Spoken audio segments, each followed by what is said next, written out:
미친 복수극. 주요 인물들이 다 죽는데 왜 명작일까? 5분으로 정리하는 명작 햄릿. 사느냐, 죽느냐, 그것이 문제로다. 한 문장으로 함축되는 햄릿. 그런데 극 중에서 사망하는 인물은 총 몇 명이나 될까요? 햄릿의 줄거리는 이렇습니다. 덴마크의 왕자로 태어난 햄릿. 어느 날 아빠가 의문사를 당합니다. 슬퍼할 겨를도 없이 아빠의 동생이 왕으로 즉위합니다. 삼촌이 왕이 된 거죠. 그런데 또 며칠 후 삼촌은 햄릿의 엄마와 결혼을 합니다. 하루아침에 삼촌이 아빠가 되었죠. 막장 중에 막장이죠. 그러던 어느 날 햄릿은 성을 순찰하다가 유령을 만나는데 유령의 정체는 바로 돌아가신 덴마크의 왕 햄릿의 아빠입니다. 아빠는 햄릿에게 이렇게 말합니다. 내가 너의 애비다. 너의 삼촌 클로디어스가 나를 독살했어. 꼭 복수해다오. 햄릿은 복수를 결심하지만 증거가 없으니 삼촌을 죽이지 못하고 먼저 연극을 통해서 삼촌의 죄를 밝히고자 합니다. 각본 햄릿, 제작 햄릿, 제목은 쥐더치입니다. 쥐더치는 아버지 살해 사건을 재현한 연극이었습니다. 배우들이 독살하는 장면을 연기하자 클로디어스는 깜짝 놀라며 자리를 뜹니다. 들켰다. 뭐 이런 표정이었겠죠? 햄릿은 이 연극으로 삼촌이 아버지를 살해했다고 확신합니다. 하지만 햄릿이 복수에 집착하면서 여자친구 오피리아와 삐걱거리기 시작하는데요. 이때 사고가 터집니다. 어머니와 조용히 대화를 나누던 햄릿은 누군가 엿듣고 있는 기척을 느끼고 삼촌이구나. 기회라고 생각한 햄릿은 상대를 칼로 찌릅니다. 그런데 웬걸? 찌르고 보니 삼촌이 아니라 오피리아의 아버지였습니다. 장인어른이 될 사람이었죠. 내 남친이 아빠를 죽이다니. 충격받은 오피리아는 물에 몸을 던져 스스로 목숨을 끊습니다. 졸지에 아버지와 여동생을 잃은 오피리아의 오빠 레어티즈는 햄릿에게 복수를 결심고 이 참사를 반기는 이가 있었으니 햄릿의 삼촌입니다.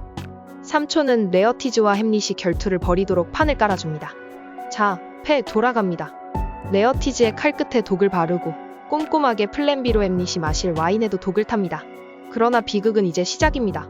결투 중 햄릿의 엄마가 무의식적으로 와인을 마셔버리고 이 와중에 레어티즈와 햄릿은 서로 뒤엉켜 싸우다 칼이 바뀌면서 둘 다 독에 중독되어 버립니다. 결국 죽어가던 레어티즈는 삼촌의 음모를 폭로하고 이에 분노한 햄릿은 삼촌을 칼로 찌르고 독이 든 와인도 억지로 마시게 합니다. 결국 삼촌 클로디어스는 죽고 햄릿 역시 독에 중독되어 죽습니다. 첫 질문으로 돌아와서 극 중에서 사망하는 인물은 총 몇 명이나 될까요? 햄릿의 아빠, 여친의 아빠, 여친, 여친의 오빠, 삼촌, 엄마, 햄릿 본인 7명 모두 사망합니다. 해피엔딩을 선호하는 요즘 트렌드와 달리 햄릿은 비극의 끝을 보여주는 작품인데요. 이렇게 우울하고 사람만 죽어나가는 작품이 왜 400년이 넘는 세월 동안 명작으로 꼽힐까요? 윤리적 딜레마? 햄릿은 단순한 복수극이 아닙니다. 복수를 달성하는 과정에서 개인의 도덕적, 심리적 고뇌를 고찰하죠. 햄릿은 아빠를 죽였으니까 당연히 삼촌을 처벌해야지 라고 생각하면서도 조카로서 삼촌을 죽이는 게 옳은 일일까? 라며 복수에 대한 욕망과 정의 사이에서 갈등합니다. 이러한 윤리적 딜레마와 내적 갈등은 햄릿을 현실적인 캐릭터로 만들고 독자와 관객이 공감할 수 있도록 합니다. 바로 이 딜레마를 가장 잘 표현하는 부분이 바로 사느냐, 죽느냐, 그것이 문제로다 라는 구절이죠. 죽음에 대한 고찰. 사실 삼촌을 죽일 기회는 여러 번 있었습니다. 특히 3막 3장 중 클로디어스가 혼자 기도하는 장면에서 햄릿은 삼촌을 죽이려고 칼을 빼들었는데요. 삼촌이 참회하는 모습을 보면서 이렇게 생각합니다. 죄를 씻고 있는 순간에 죽이면 삼촌을 천국으로 보내주는 꼴이다. 그렇다면 복수하는 의미가 없다고 판단하고 다시 칼을 넣어버립니다. 대신 삼촌을 지옥으로 보내기 위해 죄를 짓고 있을 때 죽이기로 결심하죠. 죄값과 죽음에 대해 생각하게 만드는 대목입니다. 작품에서 난데없이 유령이 등장하는 것도 같은 이유입니다.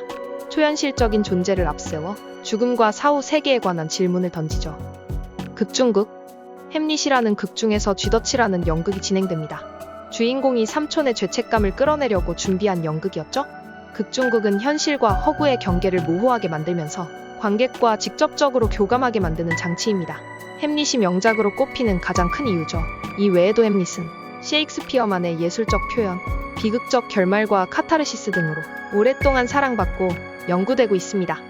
지금까지 셰익스피어의 햄릿을 분석해보았는데요. 여러 가지 감상을 댓글로 공유해보면 좋을 것 같습니다.